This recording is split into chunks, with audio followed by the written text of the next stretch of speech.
pekee ndio mlango wa kuingia mbinguni, na uwezi ukaingia kwa njia nyingine yoyote. Uwezi ukafanyika amemba wa kanisa kwa njia nyingine yoyote. Wanadamu wataweza kubuni njia tofauti tofauti. Wanadamu wataweza kuungana kwa njia zingine zile, lakini njia pekee ambayo Mungu ameruhusu mtu kufanyika wa familia ya mbinguni ni kwa njia ya ubatizo. Hivyo tuliona ya kwamba baptism is a spiritual gate to enter the kingdom of God, kama vile tulivyosoma John. Nitaomba irudiwe mstari mmoja tu, John 3 verse 5. John 3 verse 5 inasema, Yesu akajibu, amini amini nakuambia, amini amini nakwambia, mtu asipozaliwa kwa maji na kwa Roho, hawezi kuingia ufalme wa Mungu. Maranatha. Amen. Mtu asipozaliwa kwa maji na roho. Roho tunajua Kristo, tunajua ya kwamba Mungu ndiye upeana roho, na wakati mtu anabatizwa anajitenga na ulimwengu, anaamua sasa kufanyika wa familia ya Mungu, na wakati huu ndio sasa unaingia katika ubatizo wa roho, ambao tuliona ya kwamba ni kutakaswa katika kweli, kwa maana tunaambiwa kwamba neno la Mungu ndilo kweli na neno la Mungu ndilo roho. Hivyo sasa wakati mtu anakuwa baptized, anaingia darasa la sanctification. Tuliangalia theme ya camp meeting yetu ya December ilikuwa justification and sanctification. Na justification tuliona ya kwamba ni wakati unakubalika jinsi ulivyo. Kristo anakuhitaji jinsi ulivyo, anakuchukua jinsi ulivyo, anakuandact. Unakuwa conducted kuwa mshiriki wa familia ya Mungu. Sio kwa matendo, sio kwa nguvu zako, sio kwa vile ambavyo ulikuwa unatenda mema mbeleni, lakini Kristo amekuja jinsi ulivyo, akakuita, akakuchukua. Sasa anakusafisha, anakuvalisha mavazi mengine, alafu sasa unaingia katika shule ya kujifunza yaliyo mapenzi yake. Maranatha. Amen.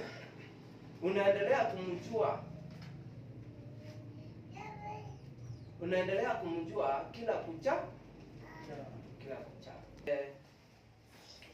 Anasema katika Proverbs 1:23 ya kwamba nitawajulisheni maneno yangu, nitawamwagieni roho ya. Yaani wakati Mungu anatupea roho wake ni kutujulisha neno lake, maneno yake, ambayo tunaambiwa ya kwamba tunatakasika kwa hayo maneno. Neno la Mungu ndilo kweli. Kristo akasema uwatakase kwa ile kweli, neno lako ndilo kweli. Ndilo kweli. Kwa hivyo kwanza mtu anapopewa ujumbe na anaamini, tunaambiwa ya kwamba anaingia kwa mlango wa kanisa through baptism. Maranatha. Amefanyika kuwa wa kingdom ya Mungu through baptism. Sasa vile ambavyo utaendelea siku baada ya siku kuonyesha ya kwamba unakuwa katika matendo mema, unaelimishwa na kuvaa utu wa Kristo. Hii ndio itakayo wakati wa hukumu ukufanya ya kwamba ukubaliwe kurimeni katika family ya Mungu ama kuondolewa.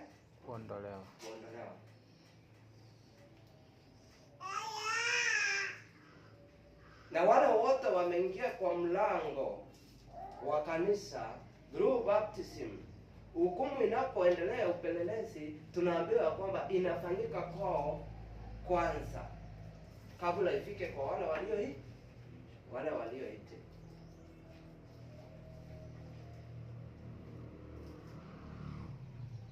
Paulo anasema ya kwamba baptism is a beginning of a new life in Christ. Baptism is a beginning of a new life in Christ. Unaposoma Romans, hebu soma 6:4. Baptism is a beginning of a new life in Christ. Na pia tutasomewa 2 Corinthians 5:17. Romans 6:4.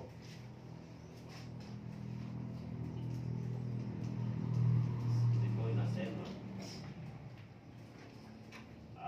basi tulisikwa pamoja naye katika njia ya ubatizo. Sasa tulisikwa pamoja naye Kristo kwa njia ya ubatizo katika mauti yake, kusudi kama Kristo alivyofufuka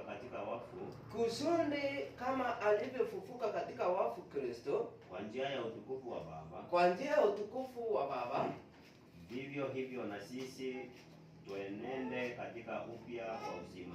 Vivyo hivyo na sisi tuenende katika upya wa uzima. Maranatha. Amen. Kumbe tunapobatizwa tunashiriki mauti ya Kristo. Tulikufa pamoja na Kristo kwa njia ya ubatizo. Unafia maisha ya kale, utu wako wa zamani, unavaa utu mwingine upya. Maranatha. Amen. Unaanza maisha mapya ndani ya Kristo, kama vile Kristo alivyofufuka katika wafu. Na wewe sasa vyenye umetoka kwa maji, umekubali kuanza maisha mapya ndani ya Kristo. Na hii sasa ndio tunasema ya kwamba unaanza sasa safari ya wokovu. Unatangazia dunia ya kwamba mimi sasa tumeachana, mimi nimekuwa wa Bwana mwingi. Beleni ulikuwa unatumikia dhambi, sasa unatumikia Kristo. Maranatha. Amen. 2 Corinthians 5:17. Hata imekuwa mtu akiwa ndani ya Kristo amekuwa kiumbe kipya. Ya kale yamepita, tazama yamekuwa mapya. Maranatha. Amen. Sasa wakati mtu amebatizwa, anamaanisha ya kwamba yeye sasa kuanzia sasa amekuwa ndani ya Kristo. Na ya kale tunaambiwa kwamba yamepita katika maisha yake. Maranatha. Yamepita katika maisha yake. Sasa anaanza maisha mengine mapya ndani ya Kristo. Ile Paulo anasema ya kwamba sasa sio mimi naishi, bali ni Kristo ndani yangu. Ukiwa unatembea njiani, katika maongeo yako, katika hali yote vile ambavyo naishi, watu wanashuhudia hakika huyu anaishi kama Kristo. Huyu ni Mkristo.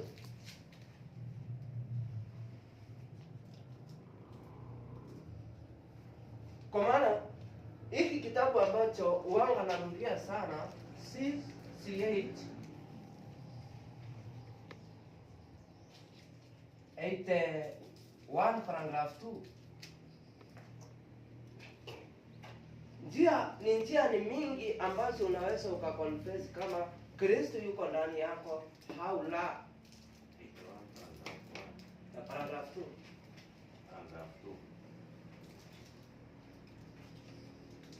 Nasema Yes. In our mingling in society.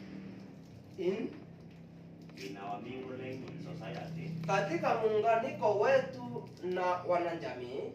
In families or in whatever relation of life we are placed. Katika familia zetu ama jamii zozote zile ambazo zinakuwa zimetuzingira. Either limited or extended. Iwe ni katika jamii ndogo ama kubwa. There are many ways thereof we might acknowledge our Lord and many ways whereof we might deny him. Ni kwa njia mingi ambazo tunaweza mkiri Kristo ama tunaweza mkana ama kusema yuko ndani yetu, ndio? We might deny him in our words. Tunaweza tukakataa Kristo katika maneno yetu By speaking evil of others. Kwa kuongea maneno mabaya kuhusu wengine. By foolish talking. Katika maneno ya kuongea ambayo si ya hekima ama ya upumbavu. Jesting and joking. Katika mambo ya kimzaha. By kind or unkind ones. Katika mambo ya kujiachilia ama aendo oro unkind ones. Ama jambo lisilo la huruma. Or by propagating speaking contrary to truth. Ama kwa kunena maneno kinyume na kweli, yani ni ukweli unazungumzwa lakini unataka kudivert hiyo kweli isiwe ni kweli, ama unaleta maneno ambayo yana contradict na huo ukweli. Kwa hizi njia zote unamkiri ya kwamba Kristo hayuko ndani ya Maranatha. Kwa hivyo kuishi maisha mapya ndani ya Kristo ni kuanza kuishi kama Kristo mwenyewe alivyoishi akiwa hapa duniani. Katika 1 John 2:6. 1 John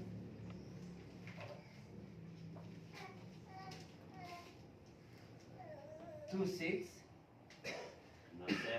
nasema yeye asemaye kuwa anakaa ndani yake, yule ambaye anasema yuko ndani ya Kristo, imempasa kuenenda mwenyewe vile vile kama yeye alivyoenenda. Yampasa kuenenda yeye vile vile kama yeye alivyoenenda. Maranatha.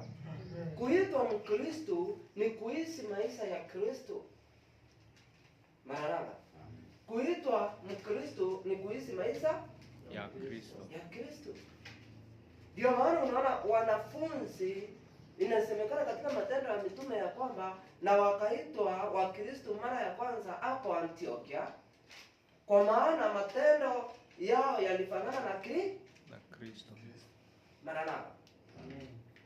Yaani hata bila wewe mwenyewe kujielezea kulingana na matendo yako, kulingana na vile unakaa na watu, wanasema na hakika huyu ni Mkristo wa kweli.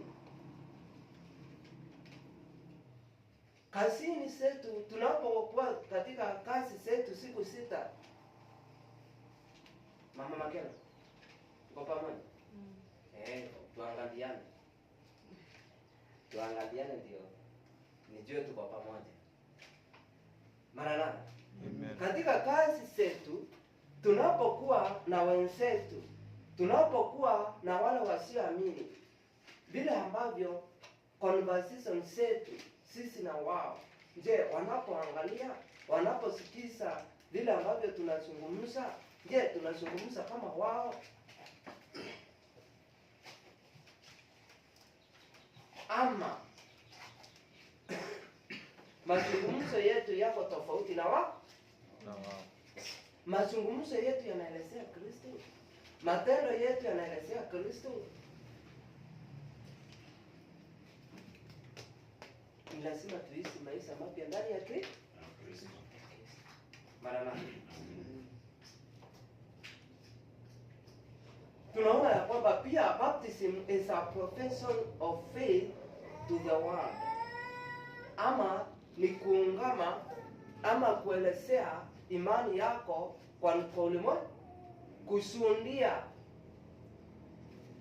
Maranatha. Amen.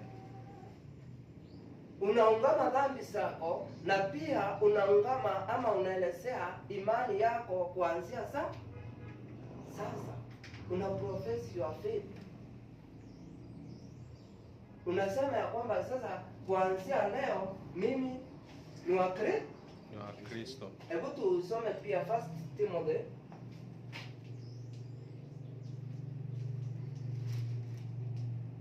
6:12.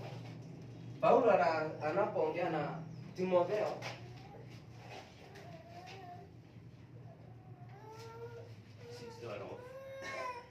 inasema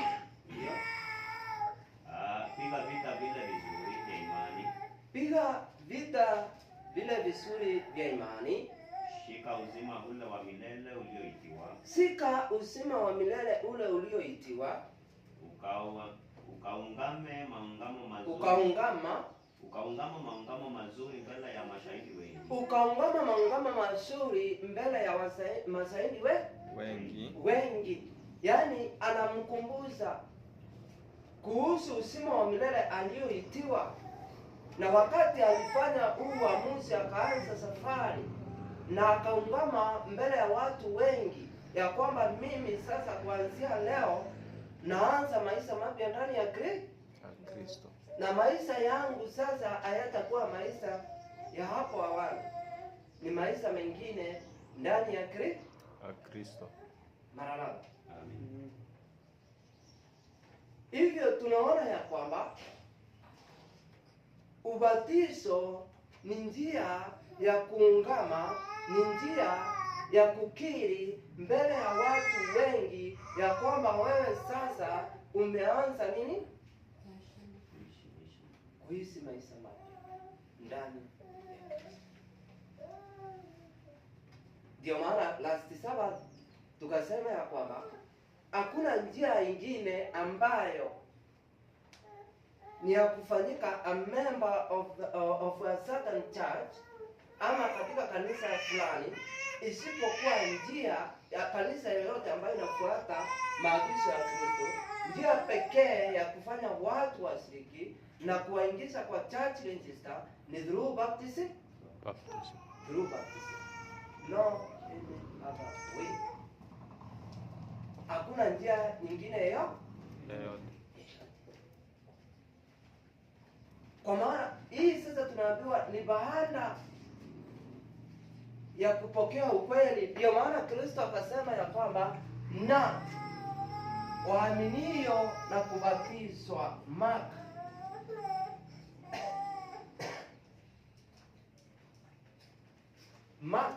16:16, waaminio na kubatizwa hao Sema na isema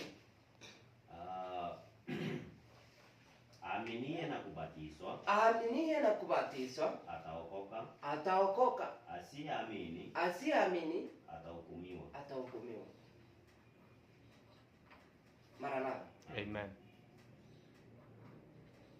Unapoanza 15, rudi 15.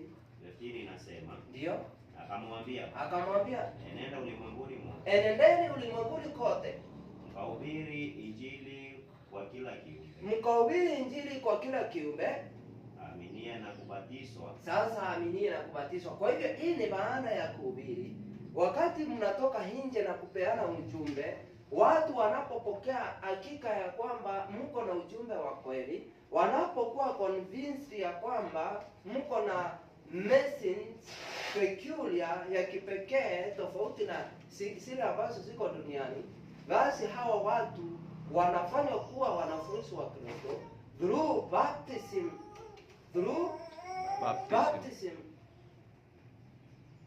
Hakuna njia ingine, ni through baptism. Na yule ambaye atakataa hii njia ya baptism, basi atafanya nini? Atahukumiwa. Avitungea. Tukaangalia wakati tunaingia ndipo katika Honda, tunaona ya kwamba pia hii ndiyo njia pekee ya kusecure the pulpit from false teachers. Mtu yeyote anapokuja mara hapa, njia pekee ya kuruhusiwa kusimama in our pulpit ili kufundisha ni kwa njia pekee ya ubatizo, ya kwamba amefanyika a member, ya kwamba ni mmoja wa hii familia, akiwa ametoka from one of our sister church. Kulikuwa wakati wa mitume walikuwa wanatumia ile tulikuwa tunaita a letter of commendation, barua ya ambayo walikuwa wanabeba, unapoenda nayo pale ambapo unaenda, pale ambapo utasiriki, ukiwa umetoka mbali, kanisa ambayo ulikuwa unatoka inatuma barua ya kusema ya kwamba so and so ama fulani ni mmoja wetu na amekuwa katika tabia nzuri na tunamtambua ya kwamba ni mwalimu ama anaweza akakubalika na brethren wetu popote ambapo atasimama ama ataingia. What about nowadays? Watu wanaungana bure. Wanaungana, wanaendelea na safari. Hiyo ni kukataana na ujumbe wa malaika wa pili, ujumbe wa gospel order.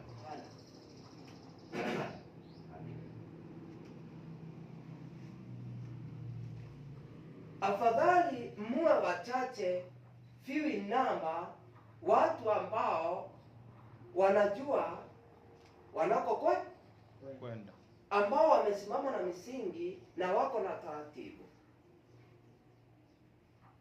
ambao wako na seal of approval kutoka mbinguni.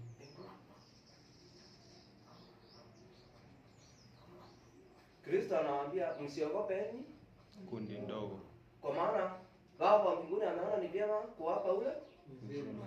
Lakini siku hizi watu wengi wanang'ang'ania kuwa wengi, hawaangalii misingi ambayo inapaswa kuwasimamisha kama kundi la Mungu. Wanaangalia vile ambavyo wanajivunia tuko wengi. We are many. Mbingu inapoangalia ya kwamba ni machafuko peke yake yako pale. Last Sabbath nikasema, unapoangalia kipindi hiki cha mwisho, wengi ambao wanajiita Waadventista wa Sabato, reformers, unakuta mtu anasema ya kwamba mimi ni reformer, mimi ni Mwadventista wa Sabato, lakini tunaenenda na Bible alone, anakatana na spirit of prophecy. Kipindi cha mwisho. Swali ni je, aliingilia kwa mlango upi? Kristo anapouliza yule ambaye wakati wa anapopeana mfano ule ambao niliwapea last Sabbath, yule ambaye alipatikana kwa karamu akiwa hana basi la harusi, akamuuliza, my friend, uliingilia wapi? Mbona huna basi la harusi? Kwa maana wote ambao waliingilia kwa mlango wako na basi la harusi.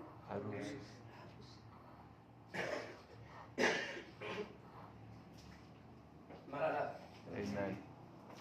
Kwa hivyo wote ambao wanaingia through baptism lazima kwamba kuna vows ambazo wanateki ya kwamba sisi tunaamini hiki na hiki, na kwa hivyo kuja kugeuka baadaye ya kwamba uaminiani na hicho kitu ni uasi. Tukasema ya kwamba kuamini testimonies, kuamini spirit of prophecy, kuamini ya kwamba Waadventista wa Sabato Mungu amewapea kipawa cha nabii, cha unabii kipindi cha mwisho, na ameinua nabii ambaye ni Ellen G. White, ni mojawapo ya oath ambayo unateki ama vow ambayo unateki na unaaminiana na testimony zake. Na hivyo kuwa ya kwamba uaminiani na hizo testimonies, wewe sio Msabato. Na wewe hata kama unajiita Msabato au kuingia kwa mlango, uliingilia kwa face. Amen. Tuliangalia wakati tulikuwa tunaangalia kitabu cha Kundi, tukaona ya kwamba hiyo ni mojawapo ya test wale wote ambao wanaingia katika imani. Ni lazima haamini ya kwamba tuko na gift of prophecy. Gift of prophecy in the church. Katika kipindi cha mwisho. Maranatha. Na mambo mengine ambayo tumetaja. Na hivyo kukataana na hilo jambo kipindi baadaye inaonyesha apostasy. Na tuliangalia tukaona njia tatu za kumtoa mtu katika church register. Na moja ile mbaya ni hiyo ya apostasy. Ya leta tuliona ya kwamba si kumaanisha ya kwamba hujakuwa member, ni eti ya kwamba umehamisha jina from one church to the sister church. Tuko pamoja? Ingine ni kwa njia ya kifo. Lakini hii apostasy ni kumaanisha ya kwamba kanisa imekufunga na kanisa imekutupilia mbali, na huenda hata mbinguni utupiliwa mbali. Kwa maana anasema kile ambacho mtafunga hapa duniani hata mbinguni kimefunga. Kama kanisa mkiwa na mmoja, kama mmefuata taratibu za kile kanisa, kikutoa ushirika ukiwa na makosa, hata ufanye nini huwezi enda mbinguni kama uko na makosa, isipokuwa uje kutubu baadaye na hiyo kanisa ikufungue tena, ikuruhusu. Kwa maana Mungu amepea kanisa lake authority. Kwa hivyo unapofikia hatua ya kutolewa ushirika katika kanisa ambayo imesimamisha misingi ya kweli ya Mungu, unapaswa kuogopa sana kama umekosea. Kama umefanya nini? Umekosea. Kama ni kweli umeapostatize na kanisa ikupea warning na ifikie pahali pa kuketi na kusema sasa inataka ukuondoa usio umeokolewa, ujue hilo jambo mbingu inaandika. Na wakati jina lako linafikiwa wakati wa hukumu, inaonekana ya kwamba haukutubia dhambi fulani na kanisa ulijitenga na mwili wa Kristo dunia ambayo ni kanisa, na hivyo unapotea. Kwa hivyo hata wakati unaposikia kuna hatua zinafuata ukiwa katika makosa, omba sana na tubu hata kabla, na ujue ya kwamba Mungu anakurejea katika hatua zile ambazo amepeana. Tunaambiwa kwamba the baptism of John was completed in the baptism of Christ. John alikuwa anabatiza akiambia watu tubuni, akiandaa watu kumwangalia mwanakondoo aondoaye dhambi za ulimwengu. Tuko pamoja? Aondoaye dhambi za ulimwengu. Ubatizo wa Yohana ulikuwa wa toba, ulikuwa wa kuandaa watu kuweza kumkubali ajaye kuondoa dhambi za ulimwengu. Na hivyo ubatizo wa Yohana, Kristo alipokuja akacombine kwa ubatizo wake, ikawa sasa formula pia ya ubatizo imebadilika, kuonyesha ya kwamba kuna kuadvance kwa truly kutoka kwa John mpaka kwa Christ, kulikuwa na kuadvance kwa truth. Na ndio maana wakati Kristo alikuja na akabatizwa na John na akaanza mission yake, tunaambiwa kwamba na Kristo akawa anabatiza watu wengi, na wanafunzi wa Yohana wakaletana juu na wanafunzi wa Kristo, kwa sababu formula ya ubatizo ilibadilika. Na wakaenda kupeleka complaint kwa John. Hebu tusome katika John 3:28. Sasa hapa ndipo nataka pia tuwe makini kidogo na tuangalie kwa maana kuna mambo ambayo pia yametokea katika kipindi chetu, watu ambao wanasema ya kwamba tunapaswa kubatiza hivi na hatupaswi kubatiza kwa njia hii. Tunapaswa kubatiza kwa jina la Yesu pekee, hatupaswi kubatiza kwa jina la Baba, la Mwana na Roho Mtakatifu. Na wakati testimonies, wakati spirit of prophecy inaelezea vizuri na inaonyesha njia ambayo tunapaswa kufuata. Tumepewa spirit of prophecy kipindi hiki cha mwisho kuweza kutuelewesha Biblia sehemu ambayo hatuifahamu ama ambayo iko clear. Maranatha. Kama vile ambavyo tunaambiwa katika Old Testament, kama watu wangeelewa Agano la Kale vizuri, hakungekuwa na maana na New Testament. Lakini ni wakati New Testament imetokea, si kumaanisha ya kwamba Old Testament ina maana, lakini vyote huwa vinasapotiana. Na hivyo wakati tumepewa spirit of the prophecy in the church, ni kwa sababu kuna sehemu mingi za Biblia asingeweza kueleweka pasipo Mungu kuleta mafunuo mengine. Na hivi ndivyo watu hawaelewi. Maranatha. Amen.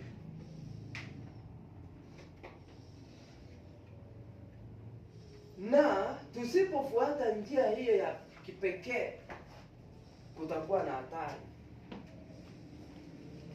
sana.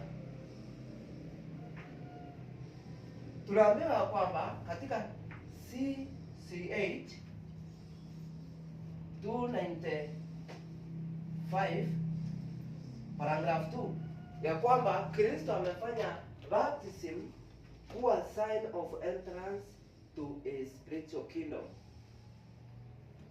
Ama Kristo amefanya ubatizo kuwa ni ishara ya kuingia katika ufalme wa kiroho.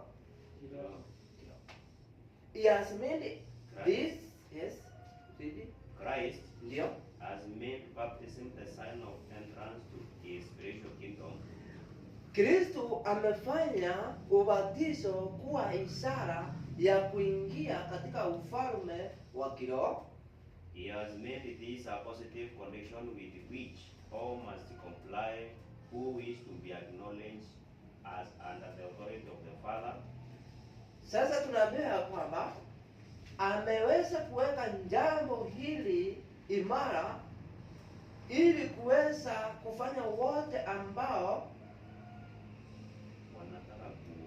wanataka kuingia katika huu ufalme kutambua ya kwamba wanakuwa chini ya amri ya Baba, the Son, Mwana and the Holy Spirit. na Roho Mtakatifu. He has made this a positive condition. Mpaka hapo. He has made this a positive condition with which all must comply who wish to be acknowledged as under the authority of the Father, the Son, and the Holy Spirit. Ama ya kwamba ameweza kuweka hili jambo likiwa na maana kwa wale wote wangependa ku acknowledge, ni kuwa recognize ama kutambulikana wako chini ya amri ya Baba, Mwana na Roho Mtakatifu. Yes. Before a man can find a home in the church, kabla ya mtu kutafuta pa kukaa katika kanisa, before passing the threshold of God's spiritual kingdom, kabla ya threshold,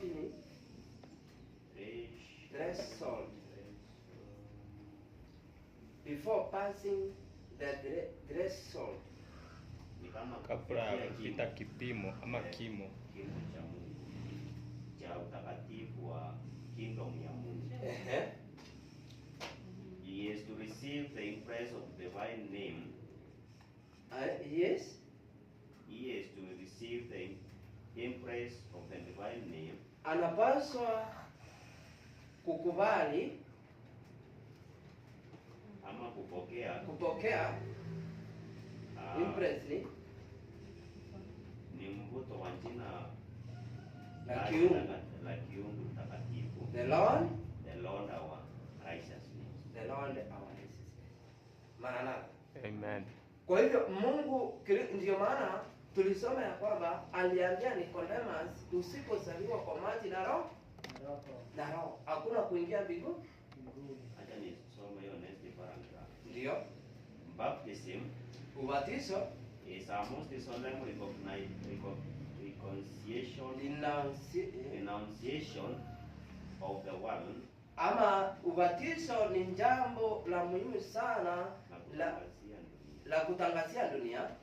Those who are baptized in the threefold name of the Father, the Son, and the Holy Spirit, wale ambao wanabatizwa kwa haya majina matatu, jina la Baba na Mwana na Roho Mtakatifu, at every entrance of their Christian life, kwa kila ingilio la maisha ya Kikristo, ya Mkristo, declare publicly that they have forsaken the service of Satan, wanakiri peupe kwa hadhara ya kwamba wameachana na njia za yule muovu ama huduma za yule muovu, and have become the members of the royal family, na wamefanyika wasirika wa familia ya Mungu, children of heavenly King. watoto wa mfalme wa mbinguni. They have obeyed the command, Wameweza kutii amri, come out from among them, tokeni kwake henyi watu wangu, and be ye separate, na muweze kutengwa, and touch not the unclean thing, na usiguse chochote ambacho ni kichafu, and to them is fulfilled the promise, na kwao inatimizwa ahadi hii, I will receive you, nitawapokea ninyi, and I will be a father unto you, na nitakuwa baba kwenu, and you shall be my sons, na mtakuwa watoto wangu wa kiume na wa kike, saith the Lord Almighty. anasema Bwana Mungu. Maranatha. Amen. Bwana Yesu asifiwe. Amen. Hii kwa hivyo ina maana ya kwamba hii ndio imani ya Waadventista wa Sabato, na tunapaswa kuisikilia kwa njia, na hii baptism na hii formula ilianza kutoka kwa John kwenda kwa Kristo kulibadilika the formula of baptism. Na wakati wanafunzi wa Yohana walipoona ya kwamba Kristo anabatiza kinyume na vile Yohana alikuwa anabatiza, ama tofauti ilikuwa wapi? Kwa nini walianza claims? Hebu read John 3:28. Sababu Kristo alibatiza ubatizo wao. John 3:28. Hebu soma. Nyinyi wenyewe mwanishuhudia ya kwamba nilisema, Ninyi mwanishuhudia ya kwamba nalisema, mimi siye Kristo, mimi siye Kristo, bali nimetumwa mbele yake. bali nilitumwa mbele yake. Aliye naye ni bibi harusi ndiye. Hebu sasa tuangalie sasa, John aliweza kuelezea ya kwamba wakati hao wanafunzi wake walikuja na claim na kumwambia ya kwamba yule ambaye ulimbatiza huko anabatiza kwa ubatizo mwingine, na kwa maana kama angebatiza kwa ubatizo wa Yohana hakungekuwa na claim, lakini claim ilikuwa ya kwamba wameona anabatiza kwa njia ingine. Maranatha. Amen. Kwa hivyo hakubatiza sawa na vile Yohana alikuwa anabatiza. Na hivi Yohana sasa hakuweza kujivuna ama kujiamini ama kujiinua kama vile mwalimu wa Bible Stand amepita kuelezea. Aliweza kuonyesha ya kwamba huyo ndiye anapaswa kuinuka na mimi kushuka. Na akawaelekeza kwa huyo, na akawaambia mlisikia nikisema ya kwamba mimi siye, lakini kunaye aja. Sasa nataka uanze 22 mpaka verse 30 ndio tupate concept vizuri. Baada ya hayo Yesu na wanafunzi wake wakakwenda mpaka nchi ya Uyahudi. Baada ya hapo Yesu na wanafunzi wakaenda mpaka nchi ya Uyahudi. Akashinda huko pamoja nao akibatiza. Akashinda huko pamoja nao akibatiza. Maandiko yanasema Yesu akabatiza. Lakini kwingine inasema ya kwamba sio Yesu alibatiza bali ni wanafunzi wa Yesu. Hakubatiza yeyote. Unapovuka mpaka John chapter 4 verse 1 inasema Yesu mwenyewe hakubatiza yeyote bali ni wanafunzi wake walikuwa wanabatiza. Maranatha. Amen. Ndio, endelea na basi. Yohana naye alikuwa akibatiza huko Ainoni. Sasa Yesu anabatiza huko Uyahudi na Yohana anabatiza huko Ainoni. Ainoni Karibu na Siloam. karibu na Siloam, kwa sababu huko kulikuwa na maji tele. kwa sababu huko kulikuwa na maji tele. Kwa hivyo lazima pale ambapo kunabatizwa kuwe na maji tele, running water, maji ambayo yanatosha. Maranatha. Amen. Kwa hivyo hii inaonyesha lazima kuwe ni maji ambayo mtu atakuwa immersed, na ni maji ambayo ni mengi yanayotembea yaliyo hai. Ndio? Na watu wakamwendea wakabatizwa. Na watu wakamwendea wakabatizwa. Basi palitokea mashindano ya wanafunzi wa Yohana na Myahudi mmoja juu ya utakaso. Sasa kulitokea mabishano kati ya wanafunzi wa Yohana kwa Myahudi mmoja juu ya utakaso. Wakamwendea Yohana. Wakamwambia, Rabi, yeye aliyekuwa pamoja nawe ng'ambo ya Yordani. Sasa yule aliyekuwa pamoja nawe ng'ambo ya Yordani wakati ulikuwa unambatiza, yeye uliyemshuhudia. Kumbe wanatambua Yohana alimshuhudia. Ndio. Tazama. Huyo anabatiza na watu wote wanamwendea. Yohana akajibu. Akasema, haiwezi mtu kupokea neno lolote isipokuwa amepewa kutoka mbinguni. Hawezi akapokea mtu neno lolote isipokuwa amepewa kutoka mbinguni. Nyinyi wenyewe mwashuhudia ya kwamba nalisema mimi siye Kristo, bali nimetumwa mbele yake. Aliye naye bibi harusi ndiye bwana harusi. Lakini rafiki yake bwana harusi yeye anasimama na kumsikia. Haifurahii sana sauti yake. Haifurahia sana sauti yake bwana harusi. Haifurahia sana sauti yake bwana harusi. Yohana alikuwa anajizungumzia. Yeye ni rafiki wa bwana harusi. Na anazungumzia walie na bwana harusi wao ambao wanabatizwa na bwana harusi Yesu Kristo.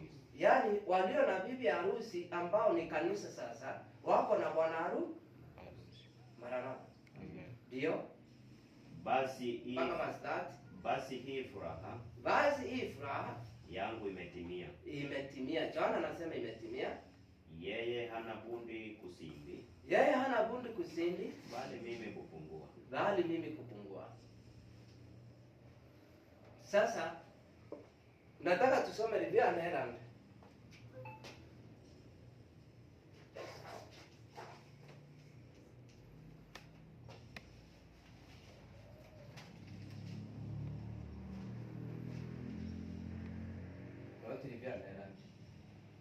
Tusome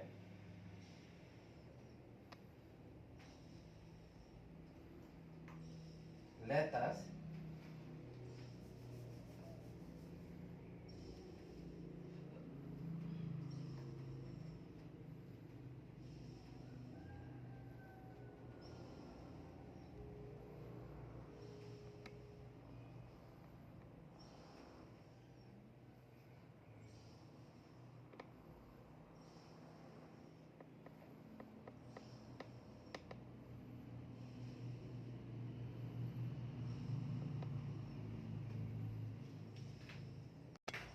SP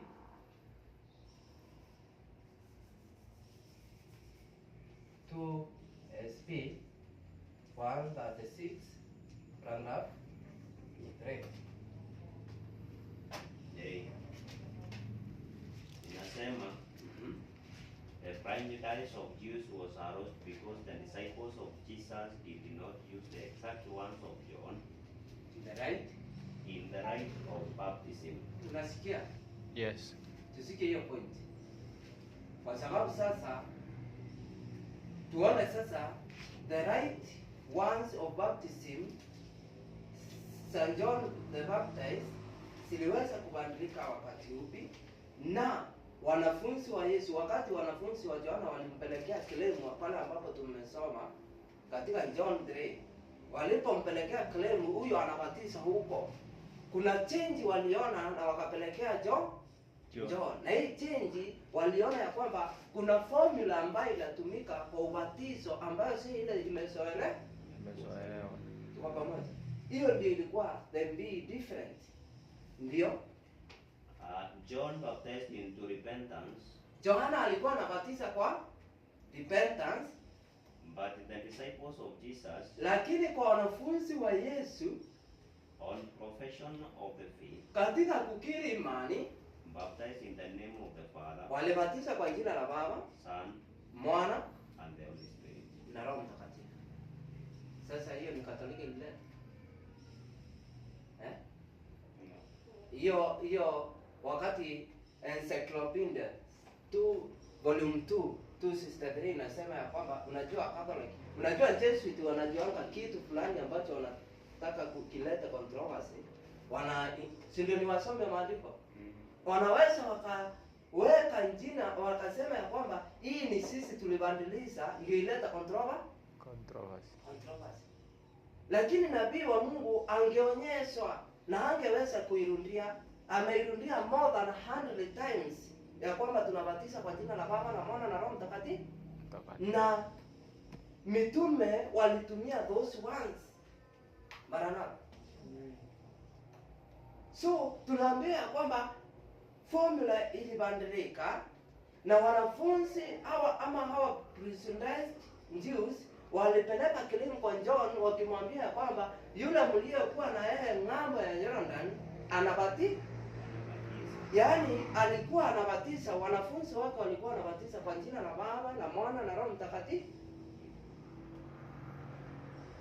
The teachings of John, Kwa mafundisho ya John were in perfect harmony with those of Jesus. hayakuwa na tofauti. Hiyo ya John na Yesu hayakuwa na tofauti. Ndio maana nikasema ya kwamba baptism of John was completed in the baptism of Christ. Ya kwamba ni endelezo, yani kama kuadvance kwa truth, ni kama truth imeweza kuadvance lakini kanjumuishwa kwa pamoja. Kwa hivyo ilikuwa ina harmony, haikuwa inapigana. Ndio? Yet his disciples became jealous for fear his influence was diminishing. Lakini wanafunzi wakawa na fear ya kwamba imani yao imedunishwa. Maranatha. Ndio? And dispute arose between them and the disciples of Jesus in regard to the form of ones proper to use at baptism. Kumbe hiyo kelemu ilianza pia wakati huo wa John na wanafunzi wa Yesu na wanafunzi wa John. Kwa hivyo kumbe ilianza saa hii. Hiyo vita haikuanza wakati huu wa mwisho, haijaanza saa hii, ilianza kitambo. Ya kwamba kulikuwa na vita kati ya wanafunzi wa John na wanafunzi wa Yesu. Na hiyo controversy ilikuwa juu ya proper ones. Sa kutumia maneno mazuri ya kutumia kwa ubatizo. Na ya kwamba ubatizo ulianza kwa John wa repentance, alafu Yesu alipokuja akaweka formula ya wakawa wanabatiza kwa jina la Baba na Mwana na Roho Mtakatifu. Na ndio maana sasa kwa Mathayo 28 verse 18 na 19 anawaambia kwamba nimepewa mamlaka na nimewatuma ninyi na muende mkabatize kwa jina la Baba, la Mwana na Roho Mtakatifu. Kwa hivyo haya maneno yalikuwa ya Kristo mwenyewe. Malisia put kama njisa. Inamalizia kusema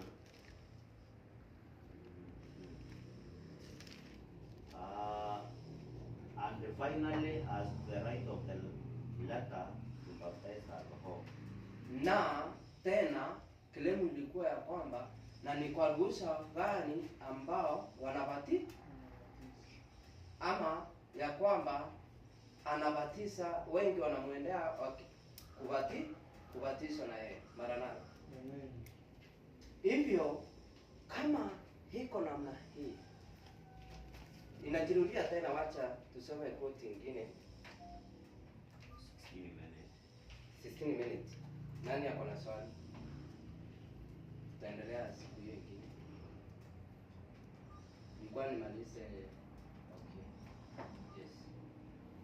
Yes, Lisa. Mimi nimechanganyikiwa kidogo. Naomba kufafanua. Wakati wa John alikuwa baptized to repentance. Yesu akaja akaanza kubatiza kwa jina la Baba Na mwana. na Mwana na Roho Mtakatifu. Wakati Yohana alikuwa anabatiza, watu wakiingia kwa maji alikuwa anabatiza tu kuwaita kwa ubatizo pekee, hivyo tu. Hivyo tu. Na kubatiza kwa toba. Kwa toba. Hiyo ndio ilikuwa formula, hakuna ingine. Na wabatiza kwa toba. Yaani wameacha njia zao za maisha ya dhambi. Sasa wanakiri, wanaishi maisha mapya, Maisha mapya. wanabatizwa kwa toba. Na wanakuwa na imani ya kwamba kunaye ajaye. Yohana alikuwa anawaambia kwamba angalieni mwenye anaondoa dhambi za ulimwengu, ambaye ni Kristo. So walipokuwa wanatubu, walikuwa wanatubu wakimtegemea mwanakondoo ajaye, kunaye Ajaye. ajaye. Kwa hivyo ubatizo wa John ulikuwa unawaweka katika imani ya kungojea mwanakondoo wa Mungu Kwa Mungu. ambaye ameondoa dhambi zote. Na wakati huo amekuja sasa. Na wakati huo amekuja sasa, lakini hawajamtambua. Sasa controversy inaanza. Na John anawaambia ya kwamba huyo sasa anapaswa kuinuka na mimi kupungua. Sasa yeye ana ubatizo huo Yesu Kristo alioanzisha ni in now conversion of faith. Ndio. Katika kukiri imani yenyewe sasa. Ndio maana anawaambia ya kwamba aliye na bibi harusi ako na bwana harusi.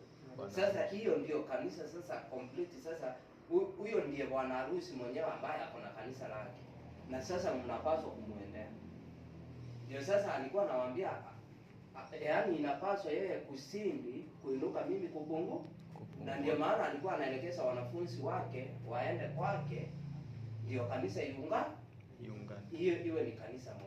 Na hii ilipoendelea ni ya kwamba wote ambao walikuwa baptized kwa ubatizo wa John, ni vile sasa hakuna time, walikuja kubatizwa kwa ubatizo wa Kristo. Wote, hata wakati wa mitume, wote Wayahudi ambao walikuwa wamebatizwa kwa jina kwa ubatizo wa John, kuingia kwa kanisa ambayo sasa iko complete, kwa sababu kuna kuadvance kwa truth, walibatizwa kwa jina la Baba, la Mwana na Roho Mtakatifu. Ukiri new faith, a complete faith, ama imani ambayo imekamilika. Na ndio maana sasa unaona hata saa hii tunasemanga wote ambao hata wale wanatoka SNDA system wanapokiri imani hii ambayo iko advanced, ambayo hawakuwa nayo mbeleni, lazima wabati. Hiyo inaitwa baptism.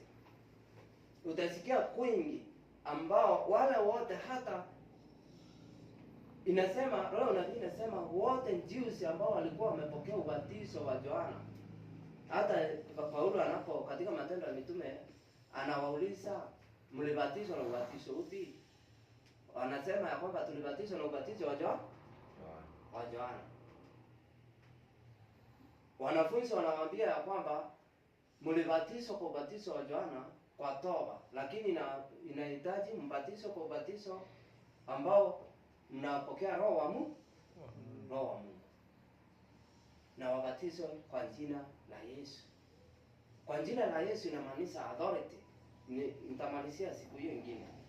Lakini lete inaonyesha ya kwamba lazima ungebatizwa sasa kwa authority ya Kristo, kwa amri ya Kristo ambaye anasema ni kwa jina la Baba, la Mwana na Roho Mtakatifu.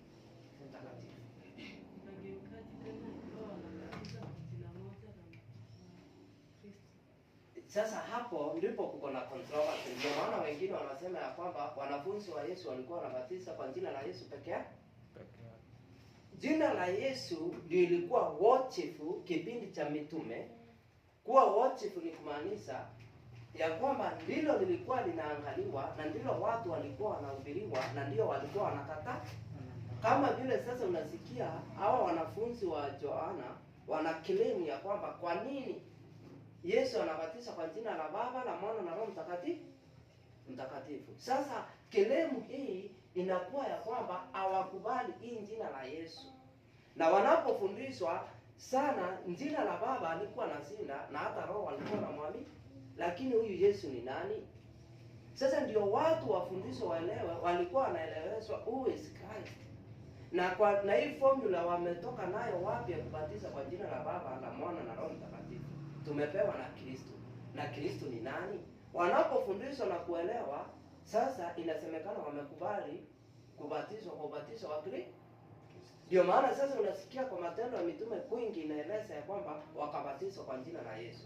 Lakini haikuwa the formula ambayo ilikuwa inatekelezwa ni kwa sababu ilikuwa inasemekana ya kwamba doctrine kubwa kipindi hicho ilikuwa muamini Kristo uokole. Kwa hivyo hiyo ndio ilikuwa worshipful word. Na ilikuwa ni kama authority ya kwamba lazima kwa hayo yote ukubali ya kwamba Kristo ni mwana wa Mungu. Wa Mungu. Na unapokubali Kristo ni mwana wa Mungu, basi unaenda kwa baptism. Mmekubali kubatizwa kwa jina la Yesu? Yes. Comment. Sorry. Yes. Kuna kitu kingine naomba kufafanua tena. Yesu alipokuja alitambua kanisa ambalo John alikuwa ameanzisha na akabatizwa na John. Kwa nini basi hakuingia kuendelea kubatiza wakiwa pamoja na John? Kwa sababu hapo tunaona kwamba Yesu alikuwa anabatiza kule, John naye anabatiza huko. Sio angekuwa kwa pamoja ama waje. Nataka kujibu hiyo. Nijaribu kujibu. Unapoteremka na hii 2SP, mimi sioni wakiwa na difference, kwa sababu anaeleza ya kwamba hata wanafunzi wanapomjia na kumwambia ya kwamba Yesu anafanya ubatizo huko, Yohana anajaribu kuwaelekeza, yani anajaribu kuwaonyesha ya kwamba ile kazi anayofanya na hii tunafanya ni the same. Yani anajaribu kurais, wanajaribu kumtazama Kristo akiwa the highest point. Na hata unapoteremka inasema Yohana alijaribu sana kama kumkampenia Kristo aweze kuwa at the top na watu waweze kumwangalia. Kwa hivyo in between John and Christ they were in the same track. Ni bila kwa sababu watu vile ambavyo walikuwa ni John walikuwa wanaona, hawakuwa wanaamini Kristo sana, walikuwa wanaona kana kwamba huyu hapana, huyu ndiye tumekuwa na yeye. Na kwa hivyo kama amekuja na ameanza kupigana na sisi, ina maana ya kuwa kingdom yetu sasa inaendelea kufanya nini? Kuisha. Haya, point nyingine. Unajua viongozi ndio wanafanyanga kuwe na mwawanyiko kwa kundi ama kundi ungane isima. Kristo hapo ajionese. Yohana kwa sababu anaelewa mission yake ilikuwa ielekeze watu kwa Kristo. Kristo aliacha John akamilishe jambo lake na kuwaelekeza watu kwake. Ndio kusiwe na kiburi ama kusiwe na masindano. Na ndio maana unaona haya masindano hakuna mwingine angeyatuliza ama kuyafanya yawe makubwa isipokuwa John kuna mwanzi ambazo angetumia unawaka moto. Ungekuwa ni faa. Hawikuja. So ni jukumu la John kuelekeza hao wanafunzi wake na kuambia kwamba mnapaswa nyinyi wote kuingia wapi? Kwa hiyo kanisa. So ndio maana unaona hata siku za leo hata kwa discussion kundi fulani, tunapokutana na kundi fulani na tunasoma, walimu wanapoelewana washiriki hawakuangi na shida.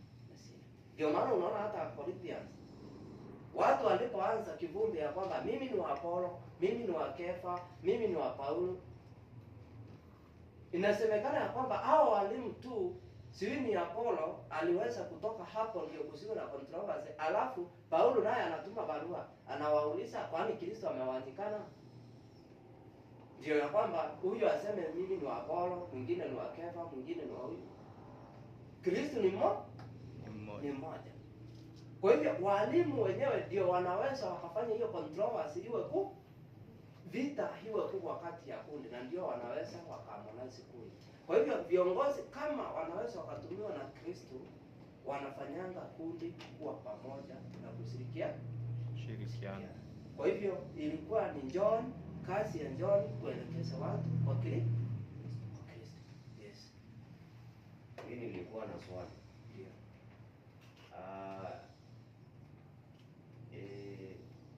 Inamaanisha ya kwamba usipobatizwa huwezi upokea ufalme wa Mungu. Yes.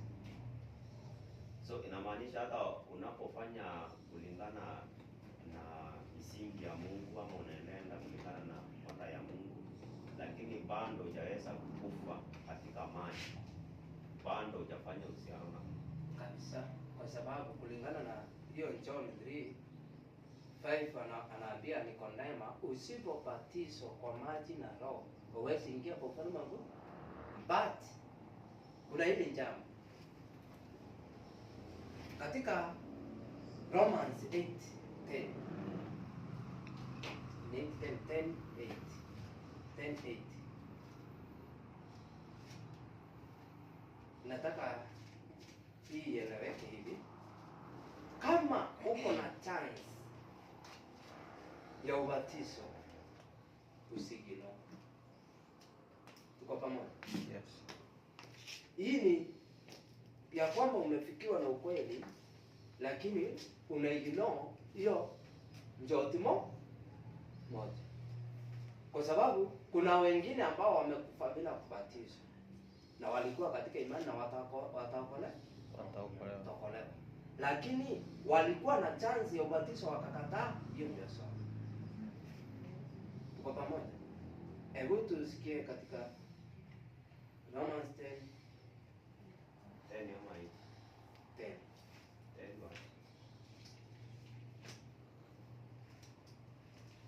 10:9. inasema Ansia basi 8. lakini yanenaje? Basi 8.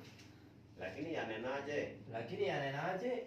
Lile neno li karibu nawe, Lile neno li karibu nawe, katika kinywa chako katika kinywa chako na katika moyo wako, na katika moyo wako. yaani Ni lile neno la imani tulilohubiriwa.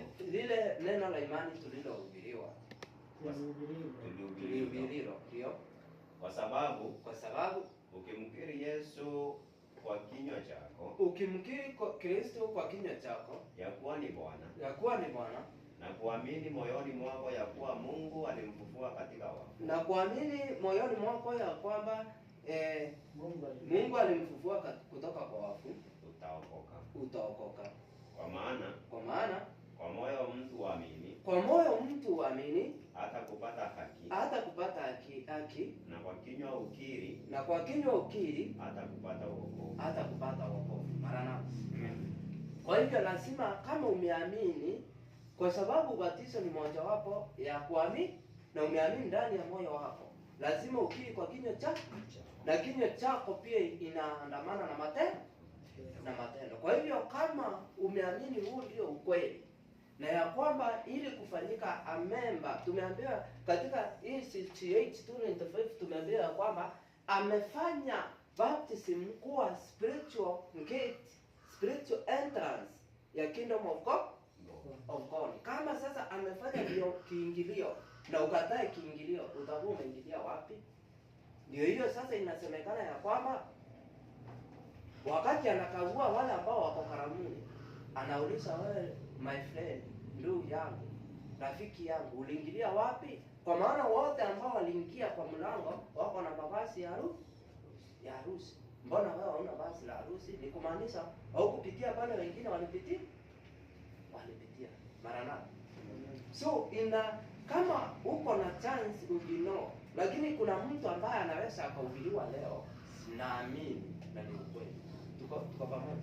Kanisa hiyo katika harakati ya kumpangia ubatizo, lakini alani yeye, kuna bahali ambapo anaweza akahukumiwa kwa hivyo.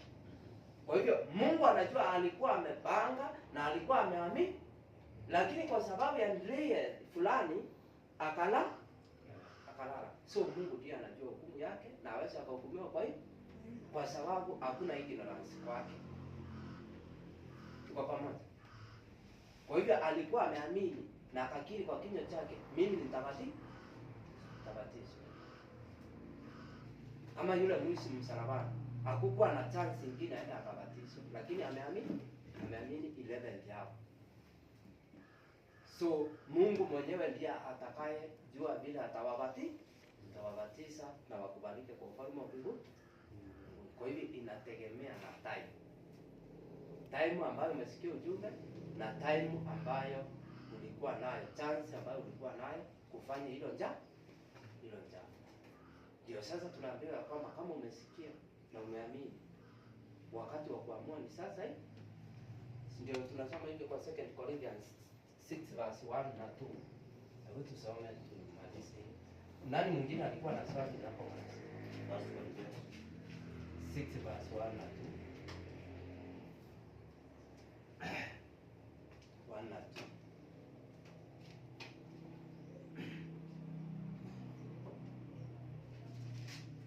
Inasema 6:1 and 2. Nasi tukitenda kazi pamoja naye Kristo, twawasihi msipokee neema ya Mungu bure. Msipokee neema ya Mungu bure hivi ambavyo imekuruhusu kuwa na time. Kwa maana anasema wakati uliokubalika nalikusikia, siku ya wokovu nilikusaidia. Tazama, wakati uliokubalika ndio sasa. Sio baadaye, sio kesho. Nani ajuaye kesho itakuwa namna gani? Wakati uliokubalika ni sasa hivi. Wengine wanasema kama sio sasa ni sasa hivi. Ndio. Tazama, siku ya wokovu ndiyo sasa.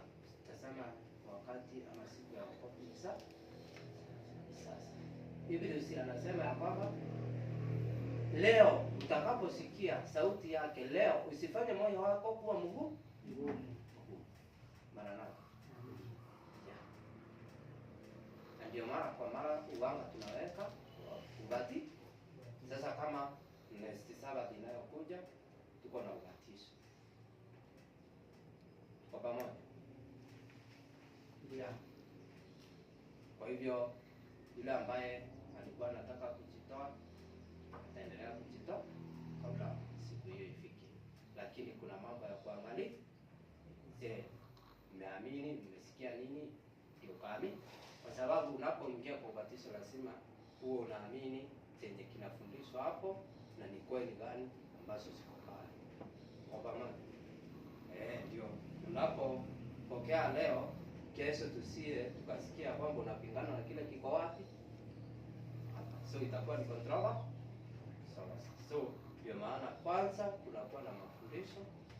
Sasa mtu anakubali na kanisa inamkubali, anaingia kwa maji.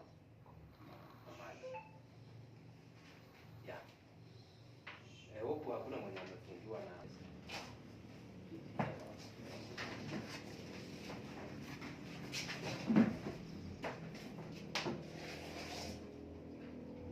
Baba na Mtakatifu, tunakushukuru kwa wema wako na fadhili zako. Tunasema asante kwa nafasi ambayo umeturuhusu tuweze kuenda na neno lako, tukasemezana na watoto wako na unaendelea kutuelimisha. Baba, hebu katufahamishe kweli zako zote, ili tukawe tumesimama katika misingi yako, na Baba tukaweze kuwa na siri wa mafugo, tukawa tumekubalika kuwa kundi lako, kanisa lako ambalo linakuwakilisha hapa duniani. Tusiye tukaenda kinyume na mapenzi yako. Ukatusaidie kwa kila njambo, Baba ukatuhimize, na wakati ambapo